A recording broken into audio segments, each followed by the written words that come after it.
Dalagang magsasaka, iihi lang sana sa damuhan ng biglang nakatagpo ng baby na quadruplets.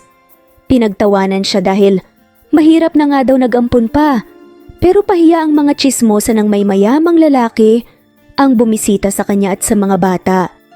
Sumama ka na kasi, fiesta ng barangay natin to oh. Doon naman sa basketball court gaganapin ang sayawan eh. Sabi ng kaibigan ni Sheila na si Bella. Ayoko, marami pa akong dapat anihin na mais eh. Naiintindihan ko na marami kang ginagawa rito pero deserve mo rin naman ang pahinga at saka mag-enjoy. Kahit isang gabi lang. Dagdag pa ni Bella.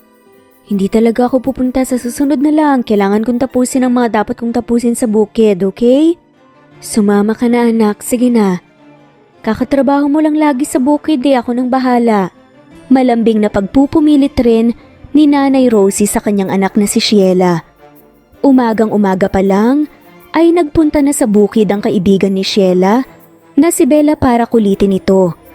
Huling araw na kasi ng fiesta, sa kanilang barangay at panigurado, mayroong salo-salong magaganap at sayawan. Kada huling gabi kasi ng fiesta ay may pupuntang isang banda na tutugtog sa barangay na nagpapaengganyo sa mga tao na magsayawan. Yun ang gustong-gusto na puntahan ni Bella at syempre, gusto naman ni Bella na makasama ang kanyang kaibigan na magsaya, lalo na at alam nitong walang tigil sa pag-aani ng mga mais si Sheila sa kanilang bukid. Nay, pati ba naman kayo pipilitin din ako? Syempre, gusto ko rin na magsaya ka. Simula noon na nagdalaga ka, hindi man lang kita nakitang nagsaya tulad ng kaedaran mo, kundi tumutulong ka sa akin dito sa bukid palagi. Sad pa ng ina ni Sheila. Pero Nay, alam mo naman na marami pa akong asikasuhin sa bukid eh. Huwag ka nang makipagtalo pa. Samahan mo ng kaibigan mong magpunta sa fiesta at huwag mo nang isipin ang bukid. Ako nang bahala rito. Narinig mo ang sabi ng nanay mo, sumama ka na. Mamayang gabi tsaka tutulungan naman kita eh. Masayang sabi ni Bella sa kaibigan na wala nang nagawa kundi pumayag sa pagsama sa fiesta. Hindi naman binigo ni Bella ang kanyang kaibigan at tinulungan na mag-ani ang mag-ina sa kanilang bukid. Nang medyo dumilim na, ay nagsiuwian na ang mga ito para maghandang pumunta sa fiesta. Magayos ka na ha, uuwi lang ako para maligo at susunduin kita, sabi ng kaibigan niya. Saad naman ni Sheila? Oo nga, sasama na nga ako, maliligo lang din ako, masyado kang atat. Napangiti naman ng maluwag si Bella nang nakitang totoong sasama na sa kanya si Sheila. Napabuntong hininga naman si Sheila habang tinitignan ng ina na mabilisang nililinisan ng mga mais para maibenta sa palengke. Uupo na sana si Sheila para tulungan ito ng tinulak ng matanda si Sheila papunta sa kanilang banyo. Saad naman ang nanay nito, o sige na maligo ka na at magpalit para makapunta kayo kaagad sa fiesta pagdating ni Bella. Umiling-iling na lamang si Sheila sa ginawa ng ina at naligo na. Hindi naman nagtagal. Nang nakaayos na si Sheila ay dumating na rin kaagad si Bella para sunduin ito. Nay, huwag niyong sobrahan at ako na lang gagawa niyan bukas. Paalala pa ni Sheila. Huwag mo na nga akong alalahanin pa at pumunta ka na. Natawa naman si Bella pagtataboy ni nanay kay Sheila. Hinila na rin nito si Sheila at nagpaalam sa matanda bago tuluyang umalis sa bahay. Dahil hindi naman kalayuan ang basketball court, sa kanilang bahay ay agad na nakarating ang mga ito. Rinig na rinig ang malakas na tugtugan at marami nang dumating para magsayawan. Yung iba na ngang matatanda ay lasing na at ano-ano ang sinasayaw sa gitna ng court na ikinatutuwa ng ibang mga tao. Nag-ikot-ikot na muna ang magkaibigan bago nila naisipan kumuha ng sarili nilang inumin at sumayaw. Hindi naman na pinigilan ni Sheila ang kanyang sarili na magsaya sa huling gabi ng fiesta. Natutuwa rin naman si Bella na nakikitang masaya ang kanyang kaibigan. Ano bes? Kuha pa ba tayo ng inumin natin? Excited na sagot ni Bella. Oo, kuha pa tayo kaso nahihina ako eh. Hanap lang muna ako ng maiihian. Tugon naman ni Sheila. Sige at magkita na lang tayo doon sa pwesto natin kanina, kukuha ko ng inumin natin. Nakangiting tumango naman si Sheila at agad na tumakbo paalis mula sa sayawan. Saan-saan na nagpunta itong si Sheila para lang makaihi, ngunit maraming taong pumipila. Hindi na kasi nito makayanan pigilan ang paglabas ng kanyang ihi kaya naman tumakbo na lang ito sa hindi kalayuan at pumunta sa isang madilim na damuhan. Tumingin-tingin muna si Sheila sa paligid at nang nakitang walang tao ay agad itong umihi. Habang umiihi si Sheila ay nagulat ito nang biglang may narinig na iyak ng mga bata. Agad namang tinapos ni Sheila ang kanyang pag-iihi at sinuot na ang saplot. Nang nasiguro na ni Sheila na maayos ang kanyang kasuotan, ay aalis na sana ito nang mas lalong lumakas ang pag-iyak ng mga bata. Kunot noong hinahanap ito ni Sheila at laking gulat na lang nito noong may nakita siya sa gilid ng damuha na nakabalot at iyak ng iyak. Malakas na napasinghap si Sheila at binuhat ang mga bata. Isang tingin pa lang rito ay alam mo ng quadruplets ang mga ito. Nanlalaki ang mga mata ni Bella nang nakita niya ang kaibigan na may hawak na 2 sanggol. Kinuha naman niya kaagad ang isa dahil hirap na si Sheila sa pagbubuhat. Akala ko ba iihilang? Bakit naman nanganak ka ng quadruplets? Sinabi mo sana tinulungan pa kitang umiri. Ngising sabi ni Bella. Loka-loka, ano ka ba? Nahanap ko doon sa damuhan. Umiiyak sa gilid. Hanapin natin ang mga magulang nila. Napakunot noon si Bella. Ikaw ang loka-loka. Nasa gilid ng damuhan, di ba? Sanggol na bata iiwan sa gilid para ano makipagsayawan dyan? Malamang, inabando na ang mga to. Tugon ni Bella. Malay mo lang naman, di ba? Eh anong gagawin natin? Sinabi naman ni Bella na i-report na daw nila ito sa pulis at sumang-ayon naman dito si Sheila agad na pumunta ang magkaibigan habang hawak-hawak ang quadruplets. Agad namang kinausap ng pulis ang dalawa at ikwinento na ni Sheila kung paano niya nahanap ang mga bata. Pinaantay muna ng pulis saglit ang mga ito para maghakot ng impormasyon. Ngunit ni isang tao ay walang nagpunta sa station para mag-report ng nawawalang bata. Pinaiwan naman ng pulis ang quadruplets sa station at sila na lang daw ang bahala sa mga iyon habang hindi pa dumadating ang mga taga-bahay bata. Hindi naman kaagad nakaalis si Sheila para maiwan ang quadruplets dahil panay ang mga iyak nito nang kinuha sa kanila ang quadruplets. Naisip naman ni Sheila na kunin na lang kaya niya ang quadruplets. Seryoso ka ba sa sinasabi mo? Baka nahihibang ka na. Virgin tapos may instant mga anak? Hindi lang 1-4 pa. Saka mahirap lang tayo, bes. Ano ka ba? Sabi naman ni Bella. Tigilan mo nga ako, bes. At alam ko rin naman na hindi mo sila maiwan-iwan rito. Kanina ka pa sumusulyap sa kanila. Napakamot na lamang si Bella. Ay, bahala na. Makiusap ka na doon pero hindi ako magiging nanay ng 1 ha, ng 2 o 3 basta. Baka sabihin mo na, tig-2 pa tayo sa 4 na yan ha. Ninang lang ako. Mabilisang pumunta naman si Sheila sa mga pulis para makiusap. Nang nakita naman ng mga pulis na agad na kumalma ang mga bata sa mga bisig ni Sheila, ay pumayag ang mga ito at kinuha ang contact details at address ni Sheila para kapag may naghanap ng quadruplets na bata sa kanila, ay ipapapunta na lang sa kanila. Nagising naman si nanay sa iyak ng mga bata at gulat na pinapanood sina Bella at Sheila kung ano ang gagawin sa mga bata para tumahimik. Bigla na lang kasing nagsiiyakan at hindi na tumigil sa kakaiyak ang mga ito. Anong nangyayari dito? Kaninong mga anak yan? Naguguluhang tanong ng ina ni Sheila. Nay, Nahanap ko po sa damuhan tong quadruplets na sanggol. Wala namang naghahanap sa kanila pati sa station kaya inuwi ko na lang po muna. Kawawa naman eh.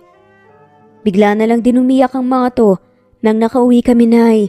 Hindi na sila natigil sa kakaiyak, kawawa talaga. Naguguluhang sabi ni Bella habang pilit na pinapatahan ang hawak na sanggol sa pagsasayaw dito. Inutusan naman ni Nanay na ilapag ang quadruplets. Inalis ni Nanay ang mga kasuotan at nakitang puno na ang kanilang diaper. Ginawa naman ni Nanay ng paraan para magkaroon ng lampi ng quadruplets. Kinabukasan naman ay binilhan kaagad ni Sheila at Bella ang mga sanggol at ginawa na rin ng higaan sa bukid para may paglalagyan ang sanggol habang nagtratrabaho sa bukid si Sheila. Tumagal ng ilang linggo ay umikot na ang mundo ni Sheila sa quadruplets.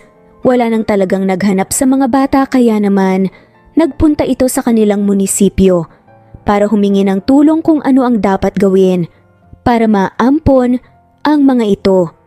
Samantala pinagchichismisan naman ng iba si Sheila at ang hirap na nga daw ng buhay nito, nagawa pang magdagdag ng palamunin sa bahay nila. Pero hindi na lang ito pinapansin ni Sheila dahil wala namang mga ambag yung mga marites niyang kapitbahay sa buhay niya. Lumipas naman ang ilang taon ay legal na naging anak ni Sheila ang quadruplets at pinangalanan itong Mikay, Mika, Miko, at Mikoy. Naging masaya naman si Sheila sa kanyang desisyon. Sobrang napamahal ito sa quadruplets at talagang buong pusong tinanggap bilang mga anak ang quadruplets. Pati na rin ang kanyang ina na si Nanay Rosie ay sobrang naaliw sa mga bata. At ganun din naman si Bella bilang ninang ng mga ito. Ninang Bella, bakit hindi ka pa po nag-aasawa? Tanong ni Mikay at Mikoy. Sad naman ang dalawa pa.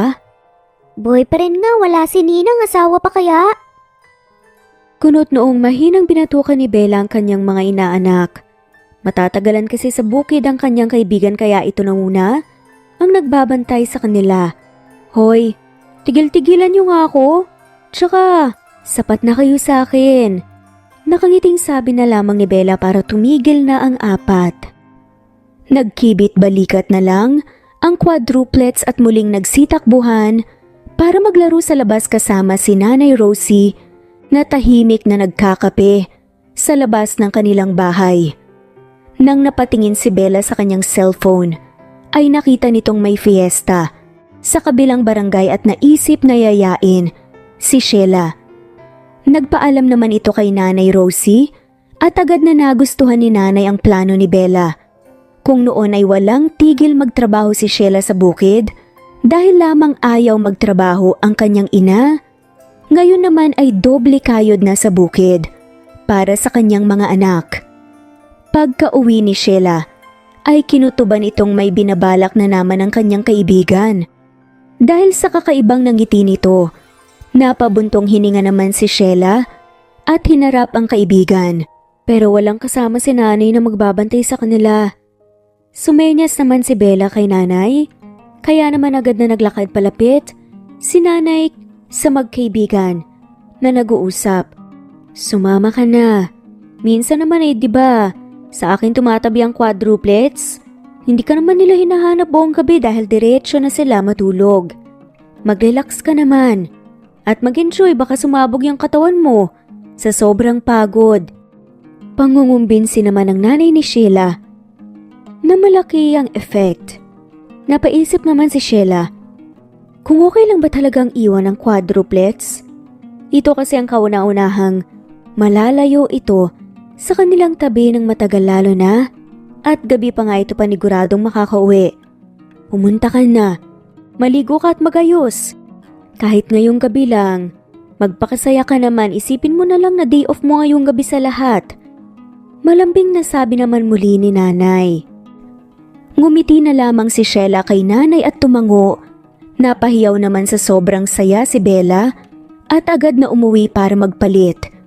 Huminga ng malalim si Sheila habang tinitignan ng sarili sa salamin. Hindi na nito maalala kung kailan ito huling nag-ayos para sa sarili. Napansin din ni Sheila ang kanyang eye bags at hindi pantay na kulay dahil sa pagbababad sa ilalim ng araw maghapon sa bukid. Tama nga si nanay, dapat kong alagaan at pasiyahin ang sarili ko dahil deserve ko at saka ng mga batang magkaroon ng healthy at masayang ina. Desididong sabi ni Sheila sa kanyang sarili bago lumabas sa kanyang kwarto. O ano, ready ka? Wow, ang ganda mo naman masyado, sabi ni Bella sa kaibigan. Oo nga, ang kulit naman nito magpaalam na tayo ng maayos sa mga bata para hindi mag-alala kung bakit wala ka sa bahay. Dagdag na nga lamang nito habang umingiti-ngiti. Sinunod naman ni Sheila ang kagustuhan ng kaibigan. Masaya namang nagpaalam ang quadruplets nang nagsabi na aalis ang mga ito. Biglang nalungkot tuloy si Sheila dahil dati-rati ay sobra ang iyak ng mga bata kapag siya ay aalis. Ngayon naman ay mabilisang nagpapaalam pa ang mga ito sa kanya. Napakabilis ng panahon at ang bilis rin lumaki ng bata. Nang dumating na ang magkaibigan sa ibang barangay, ay agad na naghanap si Sheila ng makakain bago uminom at makipagsayawan. Habang abala sa pagkuha at paglagay ng pagkain si Sheila, sa kanyang plato ay hindi nito napansin ang isang lalaki na nagngangalang Shomar. Kumukuha rin ito ng pagkain at natapakan ni Sheila ang kanyang paa. Aray, miss naman masakit, sabi ng isang binata nang matapakan nga ito ni Sheila at agad namang nagsorry ang dalaga. Okay lang, basta ang importante alisin mo na yung paa mo. Pakiramdam ko kasi may batong nakapatong. Namula sa hiya si Sheila at agad na iniangat ang paa. Napaisip ito kung totoo bang kasing bigat niya ang bato para ganun na lang mag-react ang binata. Samantalang si Jumaray na engganyo kay Sheila nang nakita ang kanyang plato na puno ng pagkain.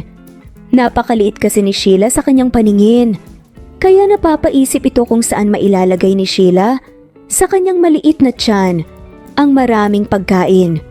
Ilang taon ka bang hindi kumain para punuhin mo ng ganyan ang plato mo? Tanong ni Jomar.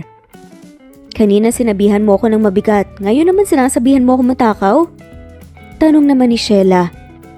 Hindi naman, nagtatanong lang. Sungit naman ito. Ano bang pangalan mo? Oo, masungit ako pero kung tatanungin mo pa rin ang pangalan ko, mga style niyong mga lalaki bulok, ang kukorni pa. Palaban na saad ni Sheila. Tinanong ko lang ang pangalan mo, akala mo dinidiskartehan ka na agad? Hindi po pwedeng curious lang? Tsaka, para kapag may eating contest, isasali kita kaagad. Nainis naman si Sheila sa pangaasar ni Jomar at tinapakan ang kanyang paa bago umalis. Napahiyaw naman sa sakit si Jomar at natatawa nang nakita ang maliit na si Sheila na namumula sa galit habang naglalakad paalis. Nagtataka namang tiningnan ni Bella ang kaibigan matapos sumayaw. Kunot noo kasing sumusubo ng pagkain si Sheila sa kanilang lamesahan. Nang makita naman ni Bella ang kaibigan, ay agad nitong tinanong kung bakit parang hindi maganda ang mood nito. Wala, may nakasalumuha lang akong maligno. Nakakainis talaga. Sinundan naman ni Bella ang tingin ni Sheila. Nakita nito na nakatitig ito sa isang lalaking nakangising tinitignan si Sheila na para ba itong nangaasar. Hindi na lang ito pinansin ni Shell at patuloy sa pagkain. Matapos nito kumain, ay nagsaya na rin ito kasama ang kaibigan at uminom. Habang sumasayaw, ay nilalapitan ito ni Gumar para lamang malaman ang kanyang pangalan, ngunit sinunungitan ito ni Sheila samantalang si Bella naman ay numahagik-gik sa kilig sa dalawa. Hindi ka ba titigil sa pangungulit mo? Tanong ni Sheila. Kung kaya sinabi mo na lang kasi sana ang pangalan mo para matapos na, 'di ba? Muling tanong pa ni Jomar. Akala ko ba hindi mo ako dinidiskartehan? Bakit parang hindi ka na makatulog kapag hindi mo pa nalalaman ang pangalan ko? Tanong ni Sheila. Nabihag ako ng iyong kagandahan. Nakangising kinindatan ni Jomar si Sheila. Agad namang namula ang mga pisngi ni Sheila dahil hindi ito sanay na nasasabihan ito ng maganda maliban na lang sa mga bata. Nang narinig ni Sheila ang hagigik ni Bella ay para itong nagising sa katotohanan. Marahan niyang tinulak si Jomar palayo sa kanya at tinaasan ng kilay. Nabihag utot mo. Naku, mga lalaki talaga. Halos magmakaawa na nga si Jomar sa pagtatanong kung anong pangalan ng dalaga. Hat. Hat? Hot dog, che. Saad ni Sheila. Tinalikuran na ni Sheila si Jomar at hinila ang kaibigan papunta sa kanilang lamesahan para uminom. Natatawa naman si Jomar na pinapanood si Sheila sa kanilang lamesahan. Pati na rin si Bella. Hindi magawang kiligin sa alitan ng dalawa. Tatawa-tawa ka pa dyan, ha? Sorry. Hindi ko kasi mapigilan. Bakit pa kasi? Hindi mo sabihin ang pangalan mo sa kanya. Tanong naman ni Bella. Para saan pa? Hindi naman na kami magkikita ulit eh. Yun na nga eh. Hindi naman na ulit kayo magkikita pero kapag magkikita ulit kayo, maniniwala na talaga ako na tadhana iyan. Kinikilig na sabi ni Bella. Umiiling-iling na lang si Sheila sa sinabi ng kaibigan at nagpatuloy sa pag-iinom. Nang nakita ni Sheila na wala na si Jomar at ang kanyang mga kasama sa sayawan, ay niyaya niya rin si Bella na sumayaw muli. Nagpatuloy na nagsaya ang magkaibigan hanggang sa hindi na nakayanan ni Sheila ang sarili at tumakbo palabas ng sayawan para magsuka. Dahil sa sobrang kalasingan ay hindi na nito napigilan at nasuka sa isang sasakyan. Dito naman nakita muli ni Jomar.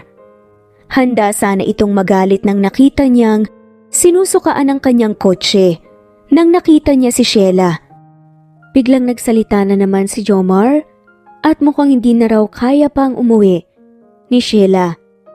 Nag-aalala ka ba sa akin? Medyo. Maniniwala na sana ako sa'yo kaso medyo ang sagot. Ano ba kasing pangalan mo? Aalis na ako, hindi ko man lang alam ang pangalan mo. Talagang hindi ako makakatulog nito. Pahabol pa ni Jomar.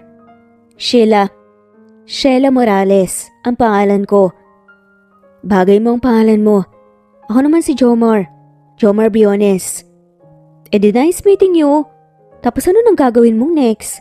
Kikilalanin mo ko. Alam mo mga gusto ko, mga paborito ko, tapos ano, hahalikan mo ko? Napatawa na lamang ng bahagya si Jomar.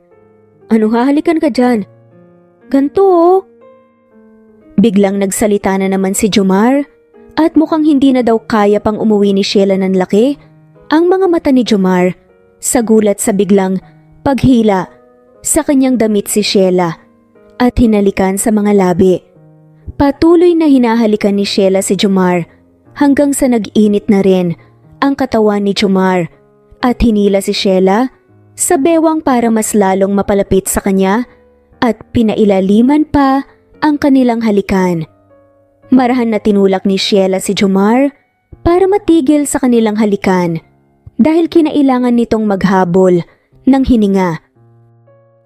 Ito ang ayaw ko naman sa inyong mga babae eh. Ang lakas niyong simulan ng mga bagay-bagay pero hindi niyo naman kayang panindigan. Hindi ba pwedeng maghabol ng hininga? Tanong naman ni Sheila. Naghalikan na tayo, hindi mo pa rin maalis yung pagsusungit mo? Napanguso na lang si Sheila sa sinabi ni Jomar. Hindi naman kasi nito mapigilan ng magsungit at hindi rin nito alam kung bakit gusto niyang sungitan si Jomar. Nakyutan naman si Jomar sa itsura ni Sheila at pakiramdam nito ay mawawasak na ang kanyang dibdib sa pagwawala ng kanyang puso. Muling napatingin si Sheila kay Jomar na parang nangungusap ang kanyang mga mata. Marahan na iniangat naman ni Jomar ang mukha ni Sheila para magtama ang kanilang paningin. Napangiti naman si Jomar nang biglang namula ang mga pisngi ni Sheila at muling hinalikan ito. Hindi na alam ni Sheila kung ano ang mga nangyayari at kung paano sila nakapasok sa sasakyan ni Jomar. Nakapatong ito sa mga hita ni Jomar habang naghahalikan ng dalawa. Unti-unti namang lumalakbay ang kamay ni Jomar na mas lalong nagpainit ng katawan ni Sheila. Itinigil naman ni Jomar ang kanilang halikan at seryosong tiningnan si Sheila sa kanyang mga mata. "Pwede ba?" tanong ni Jomar. Tumango naman si Sheila. Muling inangkin ni Jomar ang mga labi ni Sheila habang isa-isang inaalis ang mga damit ni Sheila na nakapatong sa kanya. Nag-alala pa nga si Sheila dahil baka may makakita sa kanila, ngunit sinabihan ito ni Jomar na walang makakakita sa kanila at tinted ang kanyang kotse. Binuhat ni Jomar pataas si Sheila para maipasok ang kanyang sarili. Dahan-dahang pinasok ito ni Jomar at napapamura pa ito habang pinapasok ang sarili kay Sheila. Napakagatlabi naman si Sheila ng tuluyan nang naipasok ni Jomar ang kanyang sarili kay Sheila. Tinulungan naman ni Jomar si Sheila sa paggalaw sa kanyang ibabaw. Napuno ang sasakyan ng mga ungol ng dalawa at malalalim na paghinga. Akala nga ni Sheila ay tapos na sila nang nalabasan si Jomar, ngunit simula pa lang pala iyon ng kanilang pagtatalik. Marahan na inilipat ni Jomar si Sheila sa likod ng kotse para mas lumuwang ang kanilang space. Doon naman ay malakas na pinagbabayo ni Jomar si Sheila hanggang sa mapagod ito. Nagising na lang si Sheila na nakaupo sa isang kotse. Nang nakita niya ang mukha ni Jomar, ay naalala niyang nagtalik nga pala ang dalawa. Dahan-dahang kumilos naman si Sheila na kinukuha ang kanyang damit para makapagpalit dahil palabas na ang araw at kailangan na nitong umuwi.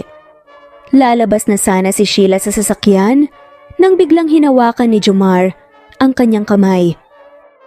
Tumingin si Jomar sa mata ng dalaga at sabay sabing, "Matapos mong makuha ang gusto mo, lalayasan mo ako ng basta-basta? Ano pang gagawin natin? Buong gabi mo akong inangkin, hindi ka pa nagsawa? Aba, hindi na talaga ako magsasawa sa'yo dahil simula ngayon, akin ka na. Pala desisyon ka. Sa tingin mo ba, gusto kong maging iyo?" Mataray na sa adama ni Sheila. "Sa ayaw at sa gusto mo, I'll take responsibility, lalo na at hindi mo sinabi sa aking virgin ka pa pala." Sa adama ni Jomar.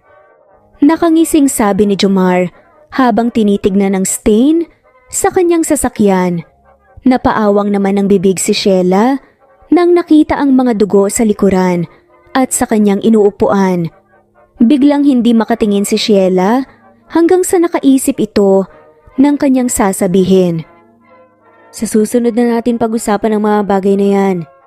Kailangan ko nang umuwi at magtrabaho pa sa bukid." Kaya pala ano? Takang tanong ni Sheila. "Kaya pala hindi pantay ang kulay mo. Ngayon na alam mong kailangan ko nang umuwi, sa susunod na lang." Hiningi pa ni Jomar ang number ni Sheila para daw wala na nga itong takas pa sa kanya. Ngumisi na lamang si Jomar bilang sagot at inilapit ang kanyang mukha kay Sheila na pilit na sumisiksik sa upuan para lumayo lamang sa mukha ni Jomar. Hinalikan naman ni Jomar ang labi ni Sheila nang mabilisan at pabirong kinurot ang kanyang ilong. "Pasensya na talaga. Wala ka na talagang takas sa akin. Sabi ko nga sa'yo kagabi, diba? Nabihag mo ako ng iyong kagandahan. I meant what I said. Bahala ka sa buhay mo." Tanging nasambit na lamang ni Sheila. Napangiti naman si Jomar na tila nagwagi ito sa kanilang usapan. Inihatid naman ni Jomar si Sheila at akala nito aalis na kaagad si Jomar nang biglang bumaba rin. Sa sasakyan si Jomar. "Ano ginagawa mo?" takang tanong ni Sheila.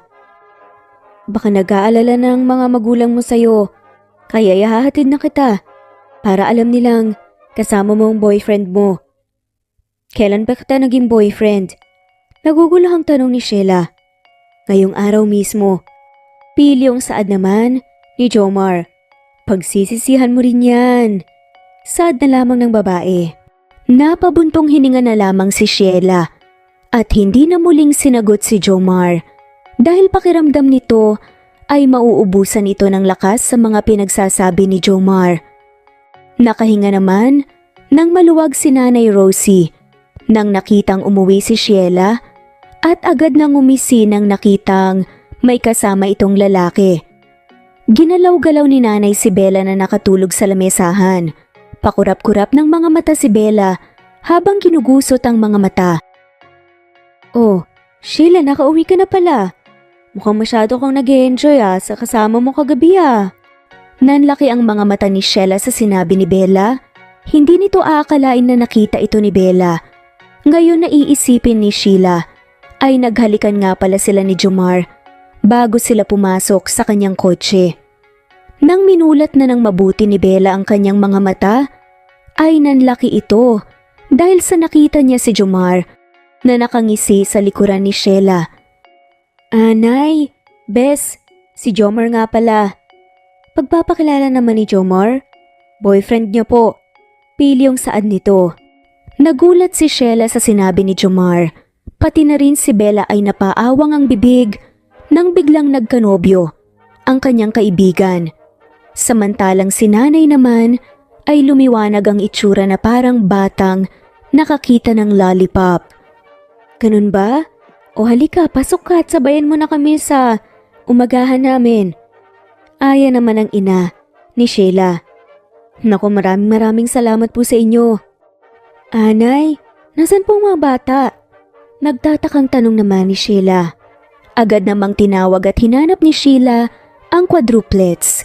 Nagsilabasan naman ang quadruplets sa kanilang kwarto at masayang sinalubong ng yakap ang kanilang ina. Mama, bakit ngayon lang po kayo? Sino pong kasama niyo, Mama?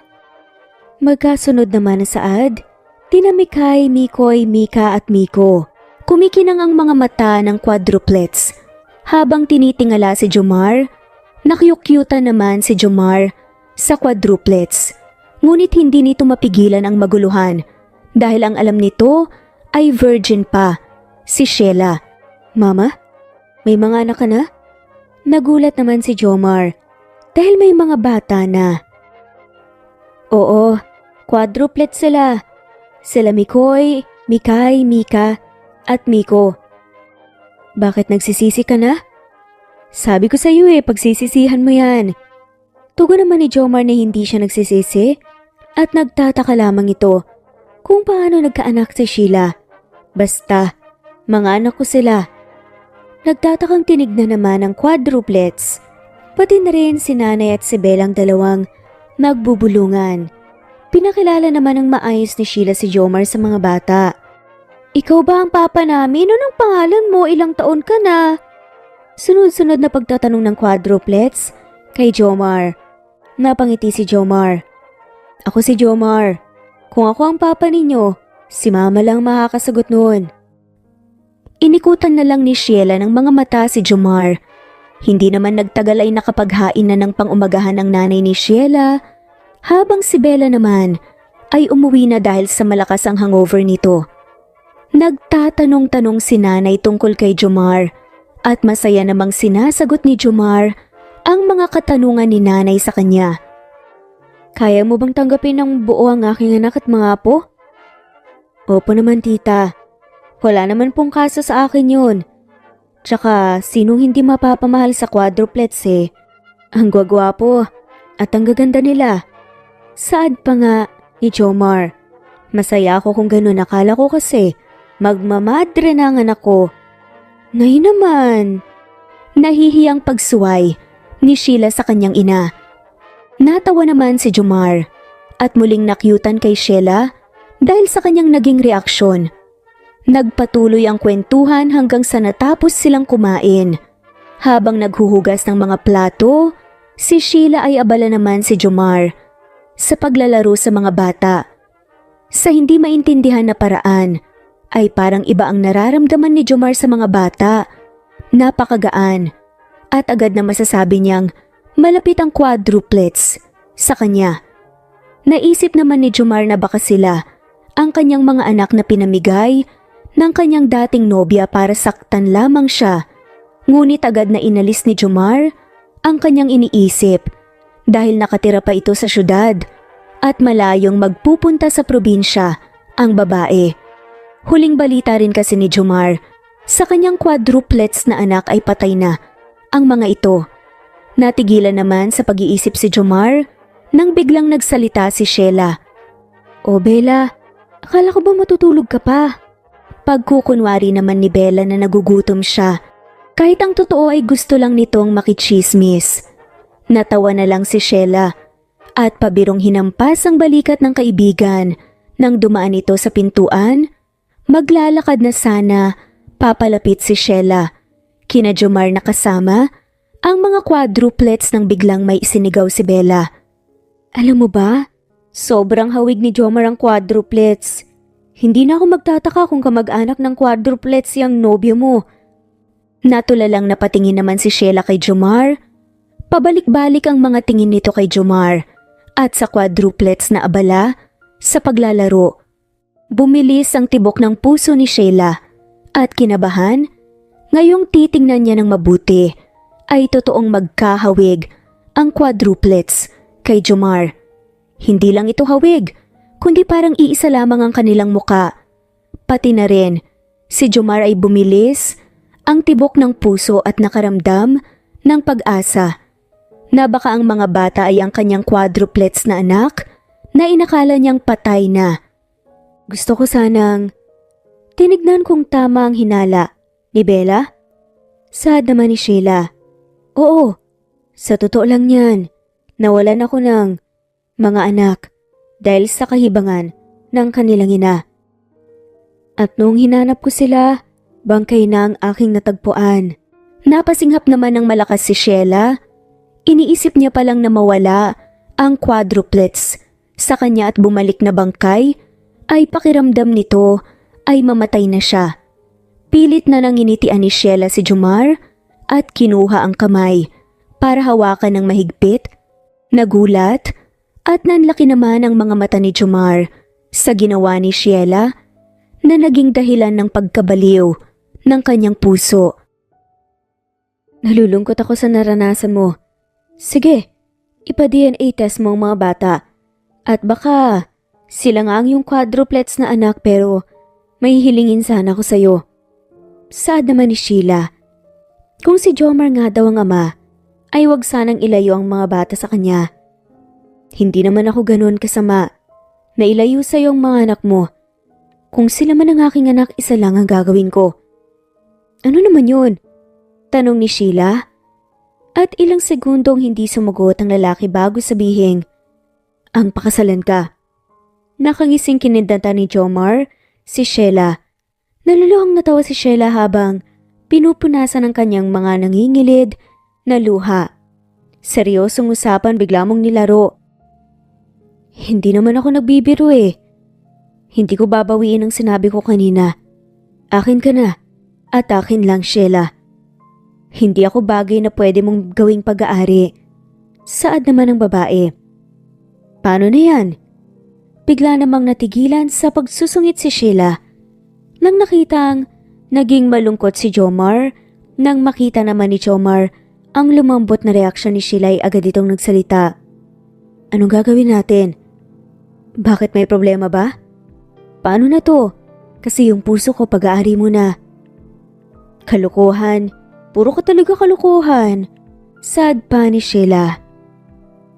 Natawa naman si Jomar sa naging reaksyon ni Sheila habang si Sheila ay umiling-iling na lamang. Nag-stay pa muna si Jomar sa bahay nila Sheila para makipagkwentuhan sa mga ito. Nalaman na rin ni Jomar kung paano natagpuan ni Sheila ang quadruplets. Mas lalong nahulog si Jomar dahil sa pagiging mabuting tao si Sheila. Sino naman kasi ang hindi mahuhulog sa ginawang pag-ako ni Sheila sa quadruplets?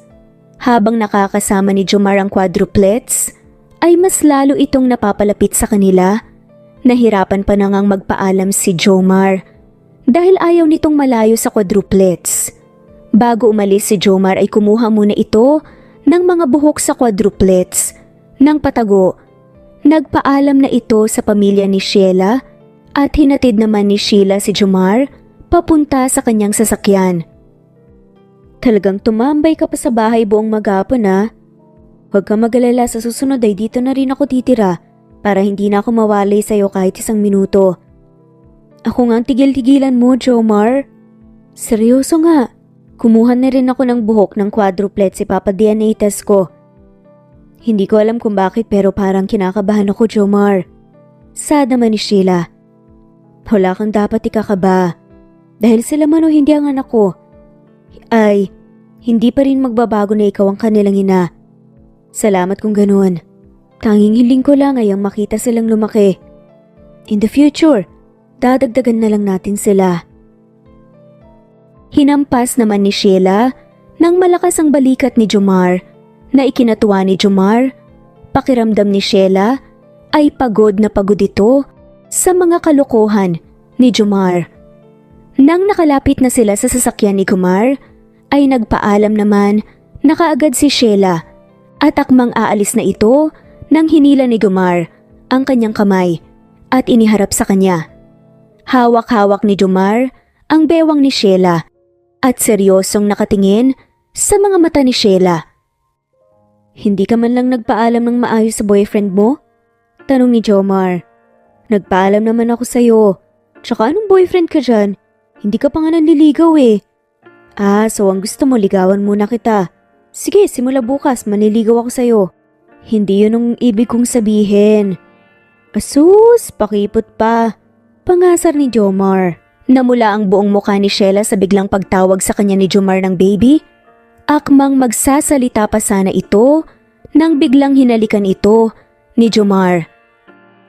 Alis na ako. Babalik ako ng maaga bukas. Kahit wag ka nang bumalik. Pangasar pa ni Sheila. Hindi pwede, gusto mo bang maligawan, hindi ba? Namula na naman ang buong mukha ni Sheila. Inis na inis ito at siya na ang nahihiya sa mga sinasabi ni Jomar sa kanya. Habang masayang kumakaway si Jomar kay Sheila, ay inikutan na lang ng mata ni Sheila si Jomar at padabog na naglakad pa uwi sa kanilang bahay. Pakurap-kurap ng mga mata si Sheila nang palabas ito ng bahay para pumunta sa bukid, ay nakita niya si Jomar na nakaupo sa labas ng bahay nila kasama si Nanay Rosie na masayang nagkwekwentuhan. O anak, gising ka na pala. Nagumagahan ka na ba? Opo, Nay. Tapos na po, pupunta na po sana ako ng bukid. Nang biglang, O Jomar, narinig mong pupunta na sa bukid, magpalit ka na rin. At paniguradong masusunog ang balat mo kapag naka-t-shirt ka lang na pupunta doon. Napakunot na si Sheila. Sasama siya? Bakit po, Nay? Takang tanong niya. Hindi na daw niya kayang mawalay sa'yo kaya pati sa bukid sasama daw siya sa'yo. Tatawa-tawang saad pa ng matanda. Kinikilig na ng nginitian ni Nanay Rosie si Sheila bago iniwan si Jomar sa kanilang inuupuan at pumasok ng bahay. Nang narinig naman ng quadruplets na sasama si Jomar, ay pati ang dalawa ay nagpumilit na pumunta sa bukid para tumulong. Mama, sige na po. Sama mo naman po kami. Kaya nga po, Mama, gusto rin po namin tumulong sa'yo eh. Sunod-sunod na saad ng quadruplets. Mga anak, masyadong mainit doon. Ayoko naman masira ang mga magaganda niyong kutis. Tsaka, kilala ko na kayo. Alam kong maglalaro lang kayo doon. Malambing na sabi ni Sheila sa mga anak ng biglang nainis na tinuro ni Mikoy si Jomar. Bakit po si Tito Jomar sasama po sa inyo? Takang tanong ni Mikoy. Kasi siya anak, matagal nang sira ang utak niya. Yung balat niya kaya okay lang. Natawa naman ng malakas si Mikay sa sinabi ng ina. Napanguso na lamang si Jomar. At para makabawi, ay nginisian ni Jomar ang quadruplets na agad nagselos. Kaya ang ending ay nagpumilit pa rin silang sumama. Nagsisisi naman si Jomar na inasar pa niya ang quadruplets dahil sa paglakad papunta sa bukid ay buhat-buhat niya ang quadruplets. Nagpabuhat kasi ang mga ito at hindi naman magawang tumanggi ni Jomar dahil masyado itong mahina sa kanila. Pawis na pawis si Jomar nang nakarating ang mga ito sa bukid. Agad namang nagsitakbuhan ng quadruplets papunta sa kubo kung saan sila laging naglalaro habang hinahantay ang kanilang ina. Mikoy, sa tingin mo ba, si Tito Jomar ang papa natin? Eh ikaw, Mika at Miko, ano sa tingin nyo? Tanong ni Mikay sa mga kapatid. Bakit mo naman itanong yan? Tanong naman ni Mika. Siyempre, gusto kong malaman kung sino si Papa eh. Ikaw, paano mo naman nalaman na si Tito Jomar ang Papa natin? Kasi kamukha namin siya. Saad naman ng dalawang lalaki. At nagdiskusyon pa nga ang apat habang wala nga sina Sheila at Jomar at nasa bukirin pa nga rin sila. Samantala, alam mo, dyan sa kakatitig mo hindi ako makakaani ng mga mais ng maayos eh. Sagot naman ni Jomar na bakit daw namumula si Sheila. At dahil daw ba ito, hindi makapag-concentrate dahil naakit siya? Ano ka ba? Hindi sa naaakit ako, naiinis ako sa'yo. Saad naman ni Sheila. Sige na nga, hindi na kita titignan. Basta, tanggapin mo na to. Ano naman yan? Takang tanong ni Sheila. Para sa'yo yan. Masuyong saad naman ni Jomar. Nanlaki naman ang mga mata ni Sheila nang nilingon niya ang kamay ni Jomar na may hawak na isang bulaklak. Nang si Jomar naman ang tiningnan ni Sheila, ay nginitian ito ni Jomar ng pinakamalawak at pinakamatamis na ngiti. Nagwala ang puso ni Sheila nang nakita ang napakagandang ngiti ni Jomar. Habang may mga putik ito sa katawan at muka, hindi maipaliwanag ni Sheila kung bakit, ngunit sa mga oras na iyon, alam niyang hindi niya nakakayanin kung hindi niya na muli makita ang ngiti ni Jomar na nagbigay liwanag sa kanya. Napangisi na lang si Sheila nang na-realize niyang nakaangat pa rin ang kamay ni Jomar para iabot ang bulaklak sa kanya. Natatawang kinuha naman ito ni Sheila. Samantala, yung mga ibang marites na kapitbahay ni Sheila ay takang-taka kung sino ang laging lalaki na bumibisita sa dalaga. Yung sinabi nilang walang patutunguan at magugutom lang si Sheila. At yung mga anak nito dahil sa hirap ng buhay ay tila iba ang nangyayari at may gwapong nakasasakyan ang laging bumibisita sa dalaga, kaya mas lalong nainggit ang mga tsismosa sa lugar nila kay Sheila. Pang-ilan mo na ba akong babae ha? At napakagaling mo naman sa mga gantong bagay. Tanong pa ni Sheila. Hoy, excuse me. Hindi ako babaero kung yan ang iniisip mo. Matapos sa dati kong nobya, ikaw lang talaga tong babaeng ng buhay sa puso ko ulit. Nakita ko lang yan sa gilid. Naalala kita, kaya binigay ko sa'yo. Nako, ang galing talaga ng mga salitang mabulaklak no? Grabe. Kamot ulong saad na lamang ni Sheila, pero hindi niya napigilang mamula ang pisngi. Natawa ng malakas si Jomar. Habang tinutulungan ni Jomar si Sheila sa kanilang bukid, ay mas lalong tumaas ang tingin ni Jomar kay Sheila dahil nakakayanan nito ang bigat ng kanyang trabaho na kahit siyang lalaki ay sobrang nahihirapan at nagwawala na ang kanyang mga muscles sa sobrang sakit ng kanyang nararamdaman. Nahalata naman ni Sheila ang pagod ni Jomar, kaya niyaya niya na itong pumunta sa kubo kung asan ang quadruplets na masayang naglalaro. Tito Jomar, gusto mo po ba si mama namin? Oo nga, Tito Jomar, gusto mo po ba si mama? Dadaan ka muna sa akin bago ka mapupunta kay mama. Sabi ni Nanay Rosie at ni Ninang Bella, ako ang pinakamalakas sa amin. At pati na rin po, kay Miko, malakas po ako sa kanya. Iyakin ka naman. Nadapa ka nung kailan tapos nagpabuhat ka pa kay mama, ang dami pang sipon na nalabas sa ilong mo eh. Ang totoong lalaki umiiyak. Tito Jomar, hindi ka po ba totoong lalaki kasi hindi ka naiyak? Pagdidiskusyon nga ng quadruplets. Sa harap nga ni Jomar, hindi alam ni Jomar kung paano magsasalita sa bangayan ng quadruplets. Habang si Sheila naman, walang tigil sa kakatawa dahil sa sinabi ng kanyang mga anak. Sagutin mo ang tanong nila. Totoong lalaki ka ba? Gatong pa nga ni Sheila. Aba syempre naman. Lalaking lalaki ako, no? Iyak ka nga, oh. Pangasar pa ni Sheila. Iyak ka nga, tito, para po makita nila Mama at Mikay na lalaki ka talaga. Katulad po namin ni Miko. Oo nga, tito, tignan mo kung lalaki ka talaga. Sunod-sunod pa na pagsigaw ng dalawa sa mga quadruplets. Talagang maiiyak naman daw si Jomar dahil pinagtutulungan niya siya. Eto naman, gusto lang naming masiguro na lalaki ka talaga. Saan na nga lamang ni Sheila? Napanguso na lang si Jomar habang ang quadruplets at si Sheila ay sobrang natawa sa naging reaksyon ni Jomar.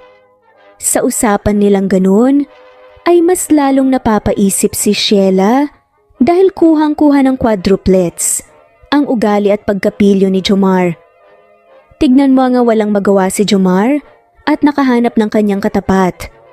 Naging ganun naman ang setup nila. Kapag hindi busy si Jomar, ay nagpupunta ito at tumutulong sa bukid kay Sheila. Minsan ay kapag busy ito sa kanyang sariling trabaho, ay ang tanging ginagawa nito sa kanilang bahay ay nakikipaglaro sa mga bata at tinutulungan si Nanay Rosie na alagaan ang quadruplets. Kulang na nga lang ay doon na tumira si Jomar. Dahil laging naroon na si Jomar, sa kanila ay parang naging normal nang nasa bahay nila si Jomar at pati na rin si Sheila ay nasanay na rin sa presensya ni Jomar. Hindi na rin nito maikakait na paunti-unti na siyang nahuhulog kay Jomar. Ilang linggo ang nagtagal ay dumating na rin ang resulta ng DNA test ni Jomar at ng quadruplets. Hindi pa nga ito binubuksan ni Jomar dahil sa sobrang kaba, kaya nagpunta muna ito kina Sheila para kasama niya itong buksan ang resulta. Bakit hindi mo tignan para malaman natin? Kinakabahan si Jomar na buksan. Huwag mo sanang pag-iisipan ng masama ang sasabihin ko, Jomar, pero alam mo kahit anong mga resulta ng DNA test, hindi pa rin magbabago na parte ka na ng buhay ng quadruplets. Na malaking parte ka na sa kanila at hinding-hindi mawawala yon. Salamat kung ganun. Nabawasan talaga ang kaba ko dahil sa mga sinabi mo. Tugon pa ni Jomar. Huminga ng malalim si Jomar at dahan-dahang binuksan ang envelope para makita ang resulta. Nanlaki ang mga mata nito at napasinghap ng malakas. Dahil sa naging resulta ay hindi ito kaagad nakagalaw at nakatulala lamang si Jomar sa papel na kanyang hawak. Hindi naman na nakayanan ni Sheila ang curiosity niya, kaya inagaw niya na ang papel sa kamay ni Jomar at napasinghap rin ito ng malakas. Sa nakita ay tuwang-tuwa si Jomar dahil siya nga ang tunay na ama. Naku, matutuwa ang mga bata nito. Matagal na silang nagtatanong tungkol sa kanilang ama. Hindi ko alam ang kanilang sasabihin kaya naman natutuwa talaga akong malaman na ama ka ng quadruplets. Tatay na nga ako. Sila nga mga anak ko. Nahanap ko na rin ang mga anak ko sa wakas. Buong akala ko talaga wala na sila. Pero nandito lang pala sila kasama ko na. Huwag kang masyadong umiyak dyan. Tahan na. Dapat masaya tayo at hindi umiiyak. Hindi naman kasi mapigilan ni Jomar ang pag-iyak dahil sa resulta ng DNA. At least ngayon alam ko na. Natunay kang lalaki. Pagbibiro pa nga ni Sheila. Eto naman, ang ganda-ganda na ng moment ko, sinira mo pa. Tatawa-tawang saad na lamang ni Jomar. Masayang tinawanan na lang ni Sheila si Jomar at hinila ang kamay papunta sa kanilang bahay. Excited ang dalawang ipaalam sa quadruplets. Ngunit sa pagpunta nila sa bahay ay nadatnan nila ang quadruplets na may kaaway na bata. Hindi totoo yung sinabi mo. Sabi ni Mikay at galit namang sabi ni Mikoy. Hinding-hindi kami iiwan ni Papa. May pinuntahan lang siyang importante. Sabi ng tita ko wala daw kayong papa, buti pa ako meron akong papa at mama, hindi katulad nyo. Pangasar pa nga ng isang bata. Nangilid ang mga luha ng quadruplets sa kanilang mga mata. Nakaramdam naman ng inis si Sheila dahil sa mga pinagsasasabi ng batang lalaki tungkol sa kanila. Meron kaming papa, Jomar ang pangalan niya. Kaya nga, kamukhang kamukha nga namin si papa eh. May mama at papa ka nga pero lagi namang wala kaya meron lang sa'yo, tita. Susumbong ka namin kay mama at papa namin. Meron din kaming ninang at nanay. Ikaw si tita mo lang. Pagdidiskusyon nga ng apat at ng isang lalaki na bully. Umiyak naman ng malakas ang batang lalaki at tumakbo pa uwi sa kanilang bahay. Agad namang nilapitan nila Sheila at Jomar ang quadruplets na umiiyak na rin. Mama, wala po ba kaming papa talaga? Totoo po bang sabi niya na iniwan po kami ni papa? Tanong ni Mikay habang sabi naman ni Mikoy, Tito Jomar, sorry po hindi po namin gustong magsinungaling pero inaaway na kami ng lalaki. Nanlambot naman ang mga mata ni Jomar at niyakap ang quadruplets. Ganon din naman ang ginawa ni Sheila, pinatahan niya ang quadruplets at niyakap ng mahigpit.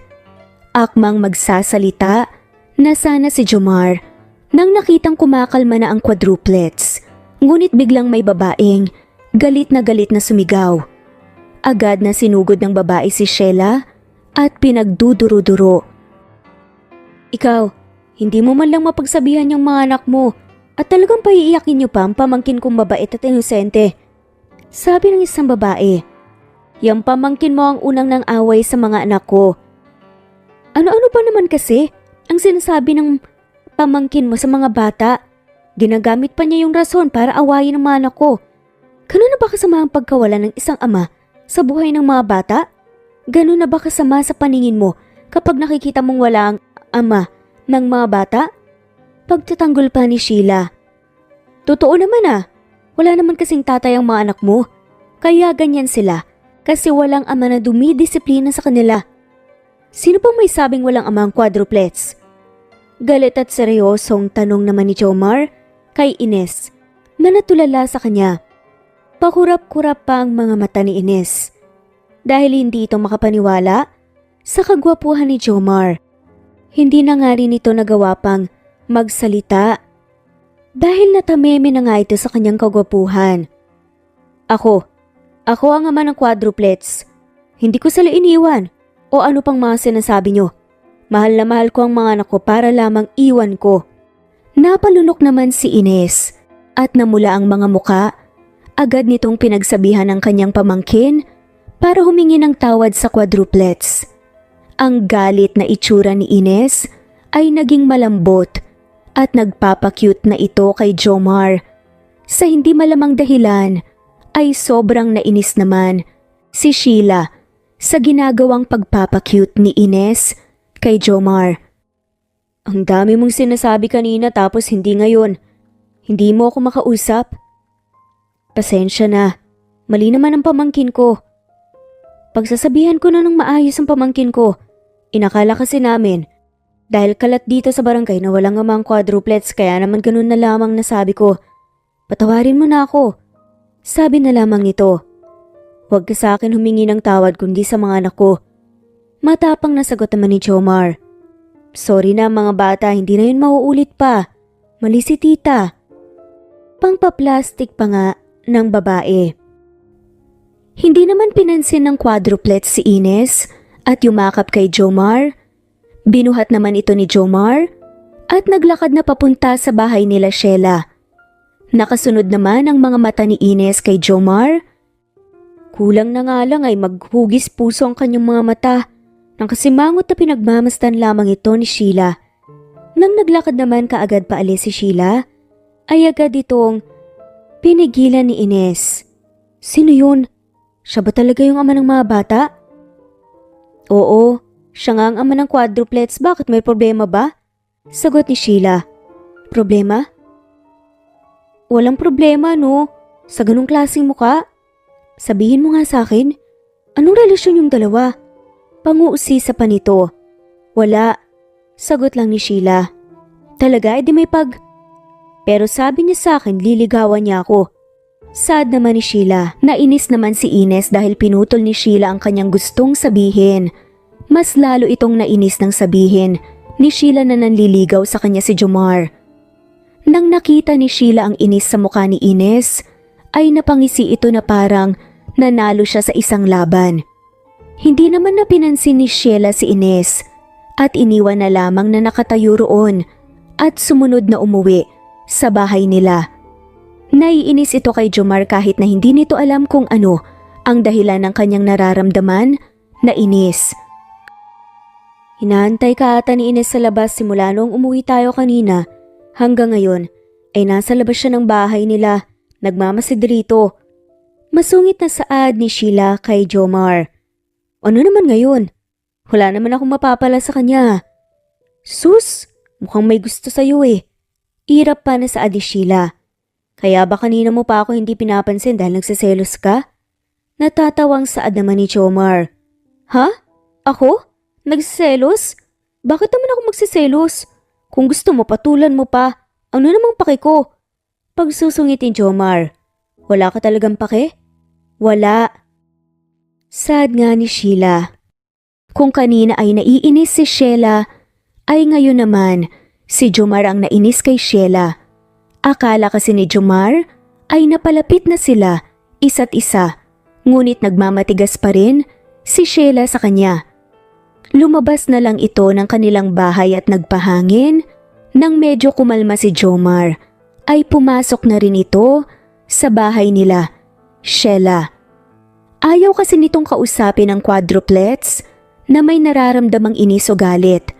Kakausapin mo na ba sila? Tanging isang tango lamang ang sagot ni Jomar at nilagpasan si Sheila papunta sa kwarto ng quadruplets. Napanguso naman at napakunot ng noo si Sheila sa inaasta ni Jomar. Hindi ito sanay na napaka-cold ng trato sa kanya ni Jomar at hindi ito pansinin dahil sa anumang oras ay laging kinukuha ni Jomar ang atensyon ni Sheila. Nakangiting sinalubong ni Jomar ang quadruplets na nakanguso na parang malalim ang problema. May hawak-hawak silang laruan, ngunit hindi nila pinapansin ang kanilang ama. May problema ba? Bakit ang lungkot niyo ata? Iniisip niyo pa rin ba ang nangyari kanina? Malambing at nag-aalalang pagtatanong ni Jomar sa apat na bata. Ikaw ba talaga ang papa namin? Tanong ni Mikay. Totoo bang iniwan mo kami? Totoo ba ang laging sinasabi ng mga kapitbahay na hindi mo kami mahal? Dagdag naman ni Mikoy. Bakit ngayon ka lang? Kung meron ka pala na papa namin, bakit ngayon ka lang? Alam mo ba kung gaano kami nalulungkot sa tuwing inaasar kami ng mga bata na kalaro namin? Lagi pa daw silang nalabas kasama papa nila. Bakit ngayon ka lang? Magkasunod na saad na naman ni Miko at Mika. At halos maiyak na nga ang quadruplets. Umiiyak ang quadruplets. Ang kanilang kinikimkim na mga damdamin tungkol sa kanilang ama ay inilabas nilang lahat kay Jomar nang mismong si Jomar na ang nagsabing ama nila ito. Pati nga si Sheila ay nagulat nang marinig ang mga sinasabi ng quadruplets dahil mismong siya ay hindi alam na ganun na pala ang nararamdaman ng quadruplets. Nalungkot naman si Jomara at umiyak na niyakap ang quadruplets. Hindi siya sigurado kung maiintindihan ng quadruplets, ngunit mas pinili pa rin itong sabihin ang totoo sa kanyang mga anak. Nawala kasi kayo kay Papa. Matagal ko na kayong hinanap pero hindi ko kayo mahanap-hanap. Akala ko pa noong unay wala na kayo kaya hindi ko kayo mahanap. Nahirapan din si Papa dahil nawala kayo sa akin. Mabuti na lang nakilala ko ang mama niyo. Siya ang naging daan para mahanap ko muli kayo. Patawarin niyo si Papa kung sumuko ako noong inakala kong wala na kayo. Sana patawarin niyo si Papa dahil nandito na ako. Hindi na ako mawawala ulit sa inyo. Umiiyak na tumango ang quadruplets at niyakap pabalik ang kanilang papa. Paulit-ulit nilang tinatawag ang kanilang papa hanggang sa kumalma na ang mga ito. Sabi mo hindi mo na kami iiwan, ibig sabihin ba nun Papa dito ka na rin po titira? Siyempre, dito na siya titira kasama natin dahil Papa natin siya, di ba Papa? Talaga? Yay! Hindi ka na namin kailangan antayin dumating kundi lagi ka po andito. Halos napapapalakpak pa, nasaad nga ng quadruplets. Pilit na tinawanan na lang ni Jomar ang quadruplets at tumango. Hindi nito alam ang sasabihin dahil panigurado ay aayaw ang kanilang mama sa kanyang pagtira rito. Nilaro at nakipag-usap pa ng konti si Jomar sa quadruplets hanggang sa napagdesisyonan niyang kausapin naman si Sheila tungkol sa pagtira niya rito. Gusto ng mga batang dito ako tumira. Kung ayos lang sa'yo, pwede lang ba na dito muna ako? Tumangutang naman si Sheila. Oo naman. Lagi ka nang dito at hindi ka na rin bago sa amin. Matutuwa si Nani panigurado kapag nalaman niyang dito ka titira. Maraming salamat kung ganun, Sheila. May problema ba? Bakit parang galit ka sa akin? Ha? Hindi ako magagalit sa'yo. Bakit naman? Wala naman akong karapatan na magalit tsaka wala ka rin namang pakialam sa akin, hindi ba? Tila nagtatampo pa nga na saad ni Jomar. Napaawang ang bibig ni Sheila sa pagsusungit sa kanya ni Jomar. Hindi nga nito magawang matulog kaagad dahil sa inasta ni Jomar sa kanya. Kinabukasan ay may dala-dala ng gamit si Jomar. Doon siya sa kwarto ng quadruplets, natutulog. At patuloy pa rin ito sa pagtulong sa bukid kapag wala itong ginagawa sa kanyang trabaho. May restaurant at iba't ibang shops si Jomar sa probinsya, kaya minsan ay marami itong ginagawa ngunit minsan ay wala. Nagpatuloy rin naman si Jomar sa hindi pagpansin kay Sheila. Kauusapin niya lamang ito sa tuwing kailangan na nilang mag-usap talaga. Samantalang si Sheila ay naiinis na sa trato sa kanya ni Jomar.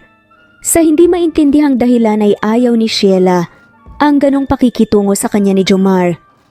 Gusto nito ang malambing at makulit na Jomar, pero mas lalong naiinis itong si Sheila dahil si Ines ay nagpumilit na magtrabaho sa kanilang bukid pero wala naman itong ginawa kundi magpapansin at lambingin si Jomar. Hanggang kailan ka ba rito? Tanong nga ni Sheila. Sinabi mong wala kayong relasyon, hindi ba? Kaya wala lang sa'yo kung gagawa ko ng paraan para makuha si Jomar, para mapasakin siya. Sambit pa nga ng babaeng si Ines. Ano? Para mapasayo si Jomar? Tumaas ang kilay ni Ines. Bakit? May problema ba? Wala naman ata, hindi ba? Kumukulo ang dugo ni Sheila nang na-imagine nito ang pagiging magkarelasyon nila Jomar at Ines. Sinabi pa nga ni Ines na iimbitahin niya daw si Jomar sa kanilang bahay.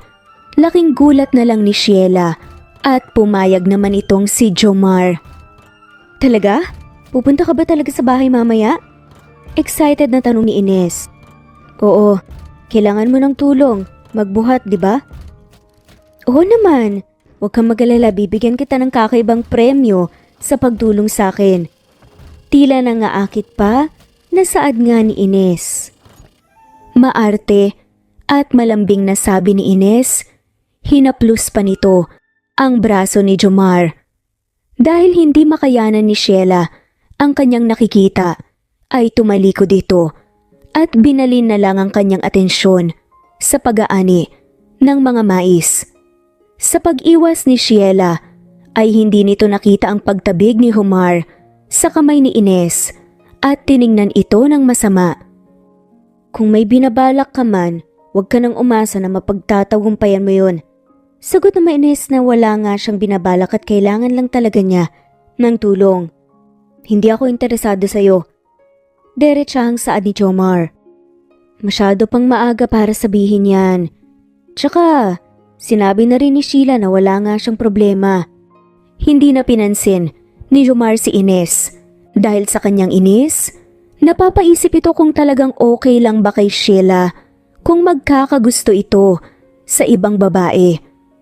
Nang naghapon na ay pakanta-kanta si Ines na naglakad pa uwi. Samantalang sina Sheila at Jomar ay naiinis sa isa't isa na hindi nila magawang mag-usap kahit na sa simpleng mga bagay. Nagpahinga na muna si Jomar bago ito nagpaalam kina Sheila at sa mga bata na magpupunta ito sa kabilang bahay para tulungan si Ines magbuhat ng gamit. Bumilis ang tibok ni Sheila at napuno ito ng pangamba. Agad na hinabol ni Sheila si Jomar sa labas ng kanilang bahay. Laking gulat naman ni Jomar na makitang hawak-hawak ni Sheila ang kanyang damit. May problema ba? Tinanong ni Sheila kung matatagalan daw ba ang lalaki pero ang tanungin siya nito kung bakit ay agad nga siyang pinaalis ni Sheila. Napabuntong hininga na lang si Sheila hanggang sa mga oras na iyon ay hindi niya kayang harapin ang kanyang tunay nararamdaman at patuloy sa pagdenay na ayaw niyang magpunta si Jomar kina Ines dahil nagseselos ito at napupuno ito ng pangamba dahil sa mga tingin ni Ines na puno ng pagkagusto kay Jomar. Nasa malayo pa lang ako, ramdam na ramdam ko na yung problema mo. Umiling lang si Sheila at sinabing wala lang daw yon. Nakita ko si Ines. Hinila paloob sa kanyang bahay si Jomar. Pagsusumbong pa nga ni Bella kay Sheila. Ganun ba? Tutulungan niya daw magbuhat ng gamit eh. Pagdadahilan na lamang ni Sheila. Nang silang dalawa lang sa bahay? Balita ko wala ngayon ang pamilya ni Ines nagbakasyon sa syudad. Nagpaiwan siya. Para, alam mo na, may plano yun.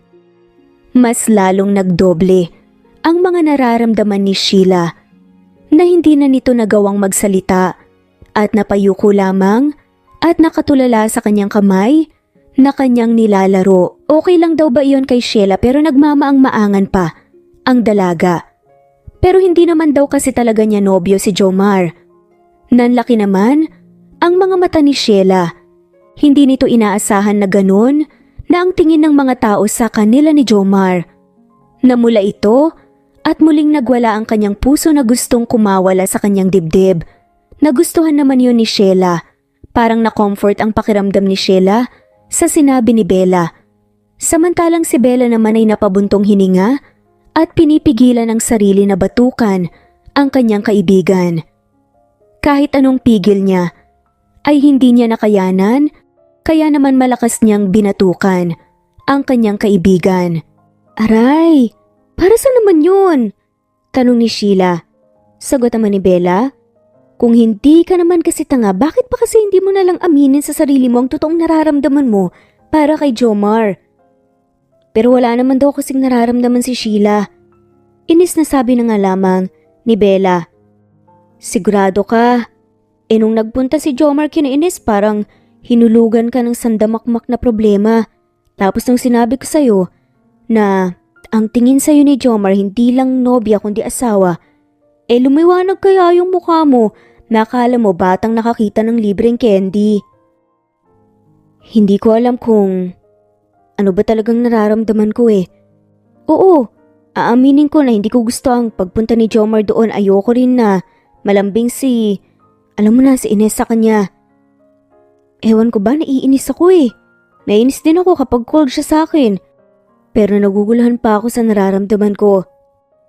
Tumaas ang boses ni Bella sabay sabing, "Syunga ka ba? Kung hindi pagmamahal yung nararamdaman mo, ano yan? Trip lang magselos, ganun. Na mapraning, na maaagaw ng iba si Jomar." Hindi na nga lamang nakapagsalita pa si Sheila. Hindi sa hindi mo alam, Sheila.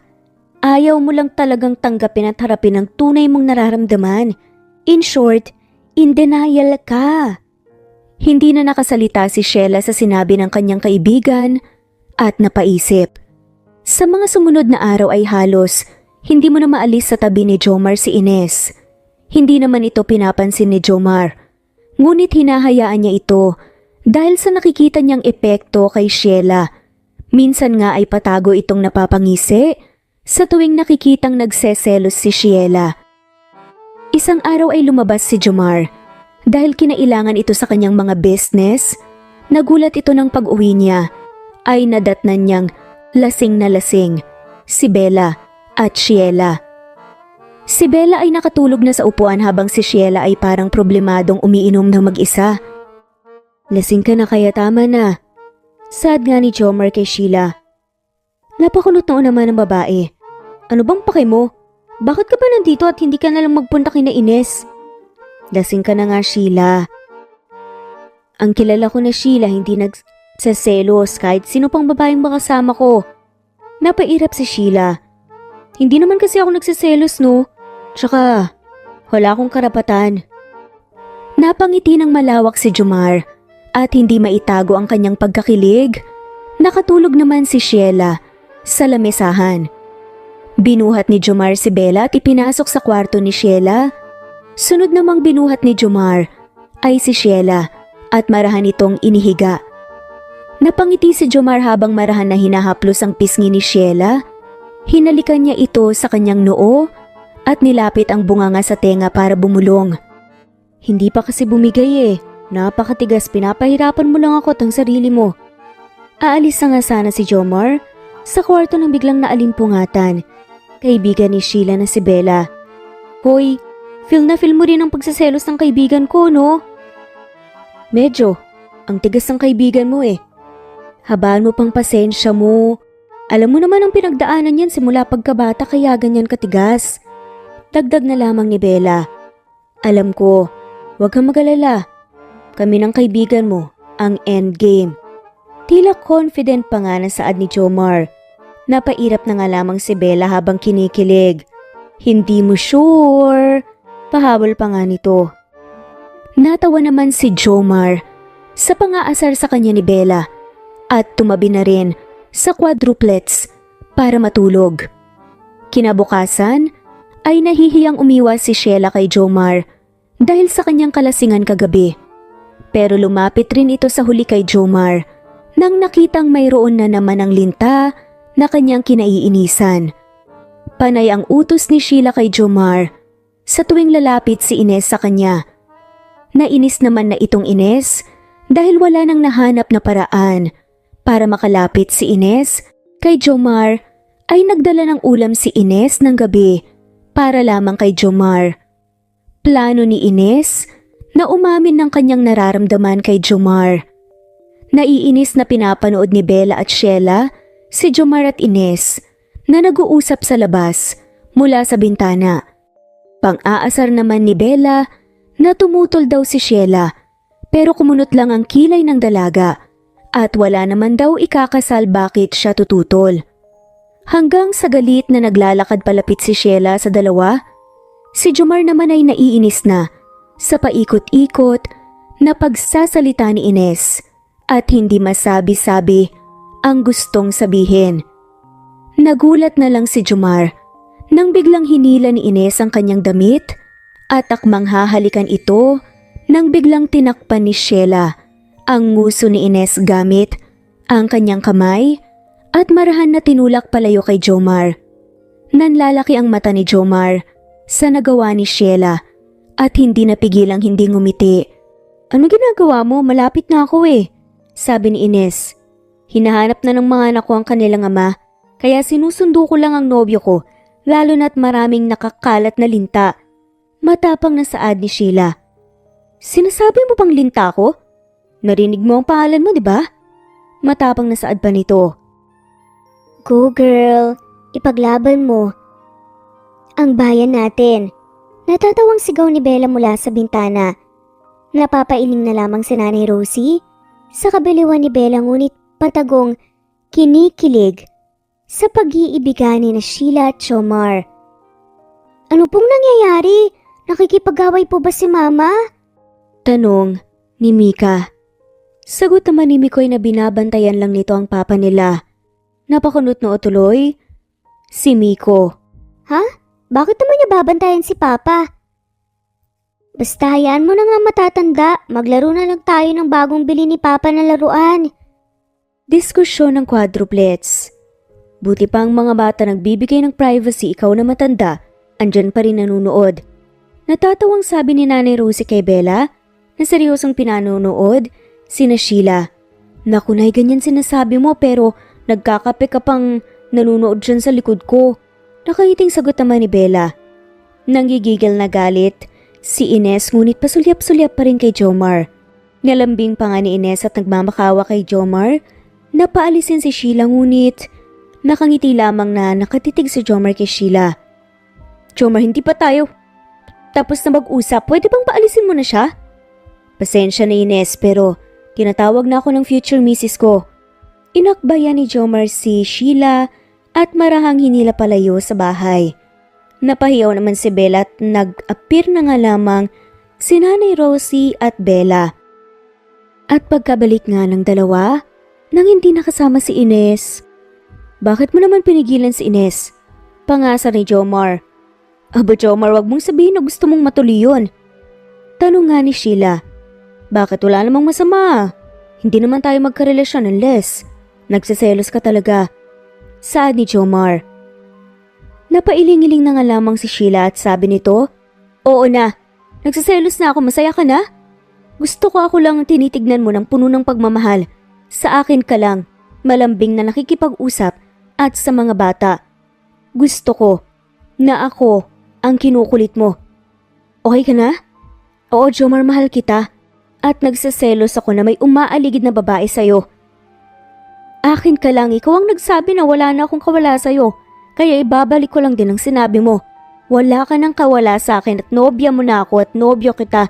Gets mo na? Okay na? Sunod-sunod, nasabi ni Sheila na kinailangan pa nitong maghabol ng hininga sa pagsasalita. Malawak ang ngiti ni Jomar at namumula ang buong muka sa sobrang kilig. Dahil sa walang narinig si Sheila, ay tiningnan niya si Jomar at namula nang nakitang namumula si Jomar. Hindi ka man lang ba magsasalita? Tanong ni Sheila.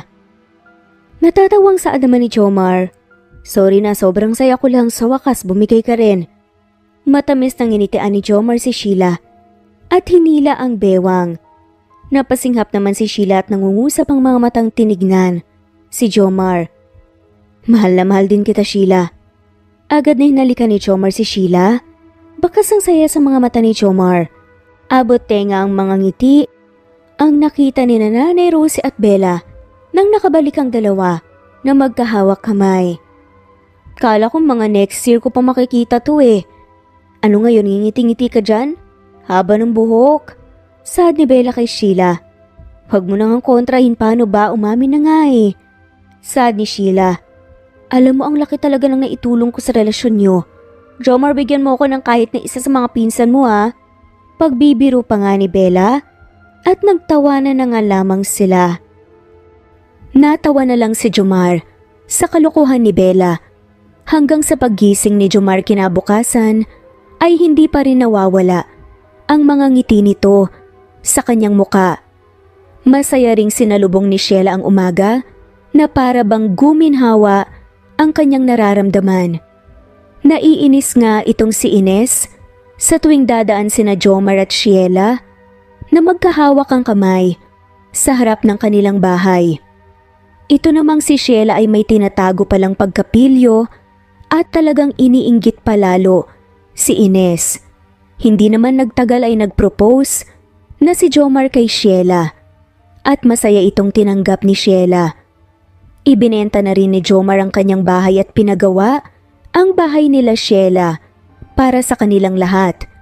Si Bella naman ay halos hindi na nagpupunta sa kanilang bahay dahil may nakakilalang pinsan ni Jomar sa araw ng kanilang kasal at nagkahulugan. Tinuruan rin ni Jomar kung paano i-manage ng mas maayos ang kanilang maisan. Kaya naman ngayon, ang kanilang bukid ay lumawak at mas dumami pa ang kanilang mga tanim na pwedeng ibenta, hindi lang sa kanilang bayan kundi sa buong probinsya. Nakakuha na rin ng mga magsasaka si Sheila bilang trabahador nito, kaya naman wala nang pinagkakaabalahan si Sheila, kundi alagaan ang kanyang ina at ang quadruplets. Siyempre hindi niya malilimutan ang kanyang asawa. Humahagulgol sa pag-iyak si Sheila at Nanay Rosie habang pinapanood ang kasal ni Bella at ang pinsan ni Jomar. Grabe naman ang iyak mo. Mas marami ka atang nailuha dito kaysa sa kasal natin. Hormones to. Kaya ako nagiging emotional masyado. Sad naman ni Sheila.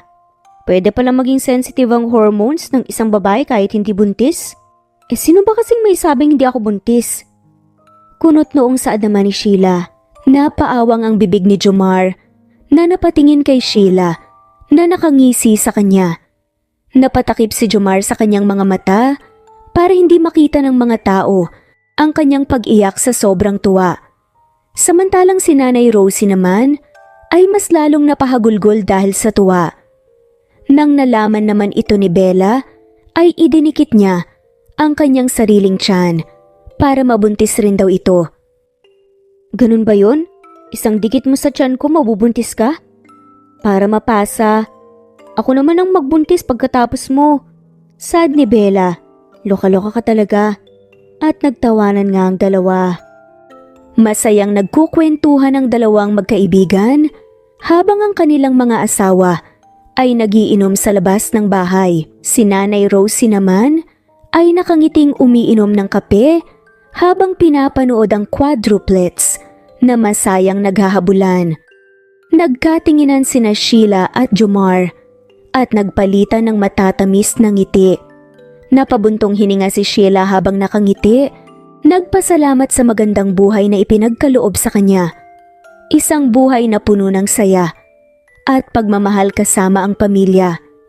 Sino ba naman ang mag-aakala na ang quadruplets na ibinigay ng Diyos sa kanya na nagbibigay ng kasiyahan sa kanilang buhay ay maghahatid muli ng isa pang taong magbibigay ng ligaya kay Sheila, ang kanilang ama.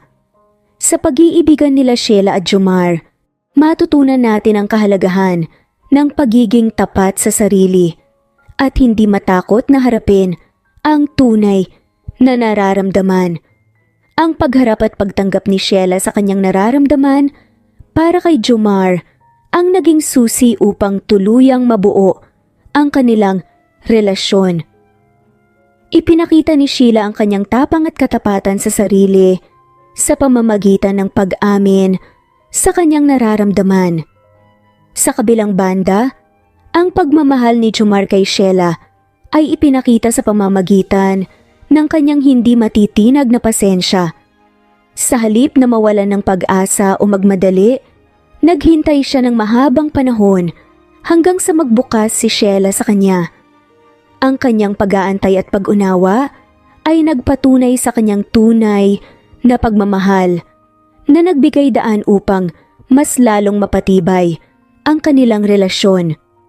Ang kanilang kwento ay isang magandang halimbawa na ang tunay na pagmamahal ay nangangailangan ng katapatan, pasensya at pag-unawa.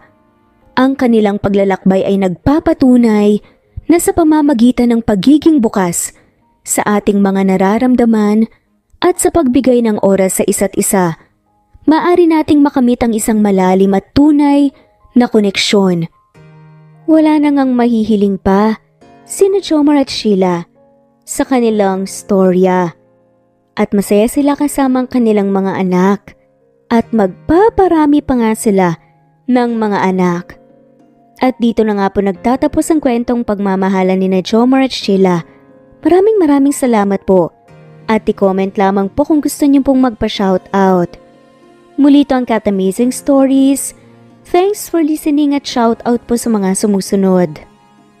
Veronica Briseño, Violeta Murillo, Teresita, Teresa Bulie, Christine Flores, Nesbeth Hanaban, Flor Salvalion, Kuwait, Raquel Labay, Kuya Atok, Lani Pardillo, Eva Violeta, Presbyteros Rose, Amy Regalado, Teresita, Pres Cavilla Havana, Precious, Lilian Naubebe, Eli Evangelista Anderson, Marziel Arcilias, Rosemary Palaganas, Rose Martinito, Ding Liege, Alexa Gomez, Jomira Bueno, Amy Fenovares, Irma Emma, Lali Emralino, Tortillas Gaming, Matea Estrera, Annalie Flor, Rosemary Tinito, Rosemary Palaganas, Excelsis Tagala, Emily Kinlog, Rosemary, MM, Penning Escal, Neri Cabangon, Lucia Baldo, Rosemary Vasquez, Londono Villas, Faye, Rosemary, Angelo, Vicky Adlaon, Mercy Villantes, Rezeline Unday, Allen, Ace, Nino Regidor, Jeyo Cadtec, Escapades Matilda, Irma Valerio, Agustina Aniceto, Cecilia Alvior, Naitan Canada, Lily Roda Barcial, Eli Ramirez, Doris Day Pangan, Lynn Lee of Macau, Reyes, Rebecca Tezuka, Noel Macero, Rizalina Credo, Mitchie Karch, Romel Carion, Juliet Panlilio, Lynn, Merlilyn Zenny Marion, Benoni Anya Lucas from Bacolod City, Merlina Aparata, Annalyn Nantes, Flordette, Lorena Utod, Faye, Anita Hernando, Rochan Rodriguez, at shoutout na rin po sa lahat ng mga walang sawang sumusubaybay. Maraming salamat po.